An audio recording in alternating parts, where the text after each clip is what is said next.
Como é que é, pessoal? Daqui fala o Gonzo, né? E sejam bem-vindos ao segundo vídeo do Gonzo Talks.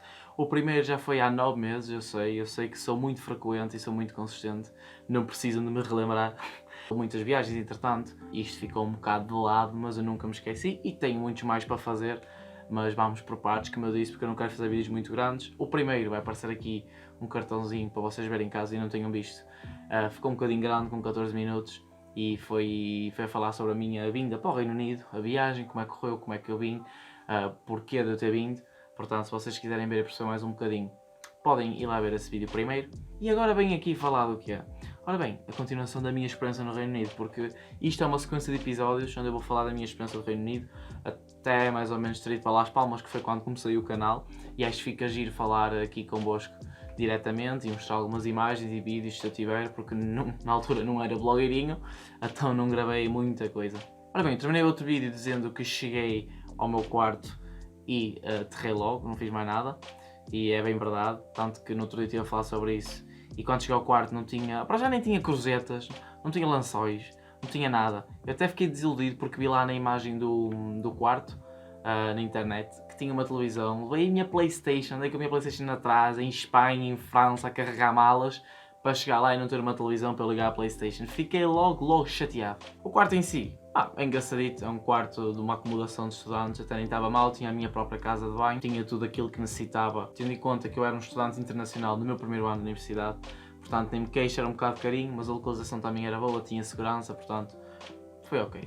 Logo no primeiro dia conheci uns portugueses com quem eu já tinha falado no WhatsApp, num grupo que nós tínhamos de portugueses que iam para Birmingham, e tirámos esta foto e felizmente ainda me dou com toda a gente que está aqui na foto, e eu agradeço-os aqui por ainda maturarem após quase 3 anos, e fico mesmo feliz por ter vindo para outro país e mesmo assim conseguir criar amizades tão fortes como estas têm aqui. Ora bem, os meus primeiros tempos no Reino Unido foram muito engraçados, porque até então eu só tinha saído de Portugal uma vez para ir a Barcelona, por isso estava ali meio desorientado, mas meio entusiasmado, estava ali num misto de sentimentos que eu nem consigo bem explicar. Portanto, vamos por partes. Bem, a primeira vez que eu saí ali da acomodação foi para comprar coisas para a cozinha, para a casa de banho, para o quarto, lençóis e tudo mais.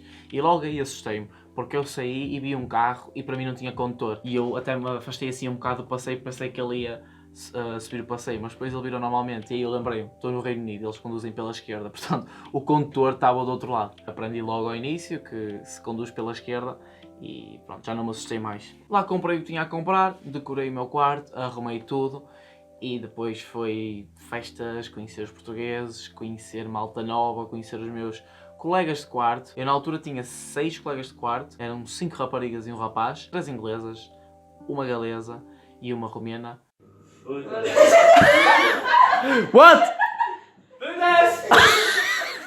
E o rapaz era escocês. E eu devo dizer que eu já sabia falar inglês muito bem, era fluente. Claro que ao início aquelas expressões inglesas e os provérbios e todas as gírias que eles têm, tive que me habituar. Mas o sotaque escocês, malta, foi mesmo o que mais dor de cabeça me deu ao início. Porque esse meu colega de casa, sendo escocês, falava para mim e eu só dizia que sim, sim. Porque eu pedia para repetir a primeira, pedia para repetir a segunda. À terceira não percebia, já não pedia para repetir. Só sorria, só dizia que sim, só dizia yeah, of course. Ele até podia estar a dizer, olha, posso comer o cu? E eu dizia, podes. Porque realmente não percebi nada do que ele dizia naquela primeira semana. Bem, eu em Portugal tinha muitos nomes, muitas alcunhas neste caso. Como por exemplo, Gonçalo, não é o meu nome normal. Gonzo, Gonças, Silva, Bahia, Silvestre, Gonçalinho, Salo, Talo. Tinha muitas alcunhas e eu pensei que já não havia possibilidade de criar muitas mais variações do meu nome. Eis que cheguei ao Reino Unido e ganhei mais 50 nomes do género Goncalo, Gonzi, Goncala, Gonzalo, Goncolo, Gonçalo, Gonçalves, Goncalves, Baia, Beia, Baua, Goncola. Sério, malta, eu não sei qual é a dificuldade de dizerem Gonçalo. Não percebo mesmo. É assim, por um lado eu entendo, quando eles veem o meu nome escrito, eles no alfabeto deles não têm C de cedilha, então obviamente que vão ler Goncalo. Como também não tem acentos, é Baia, não é Bahia. Mas acreditem, há tanta gente que mesmo após eu dizer o meu nome tem uma dificuldade tremenda. É por isso que eu alterei para Gonzo e felizmente isso até deu nome aqui ao canal. Mas mesmo assim, a quantidade de nomes que eu ganhei quando cheguei ao Reino Unido, foi tremendamente chocante, no mínimo. Portanto, chamo aviso para vocês, se vocês tiverem um filho, hoje em dia está cada vez mais na moda o pessoal ir para fora e fazer Erasmus ou estágios ou passar uma temporada em cada país, portanto, não lhes deem o nome de Gonçalo e muito menos de Conceição, porque ela vai para um destes países e vai se chamar Conqueicom.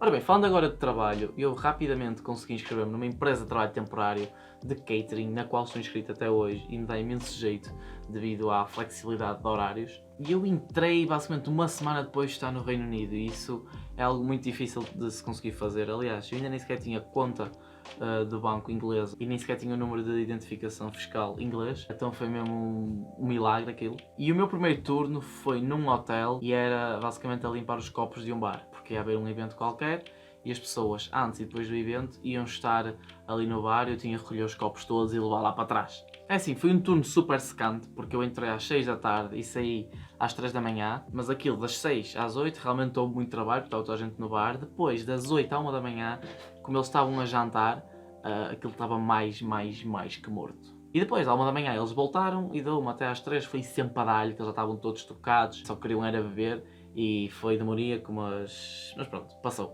E foi aí que eu percebi certas coisas sobre as mulheres britânicas. Primeiro, elas andaram a andar descalças. Elas levam o salto alto, só mesmo para o estilo, mas depois tiram aquilo. Não importa se o chão está cheio de vómitos, cheio de líquidos, cheio de vidros partidos, cheio de legos, elas vão andar sempre descalças. Cagam nos saltos altos, que é uma coisa que eu nunca vi. E depois levam todas um decote que vai desde o peito quase até à barriga. Assim, nada contra isso, até sou a favor, né?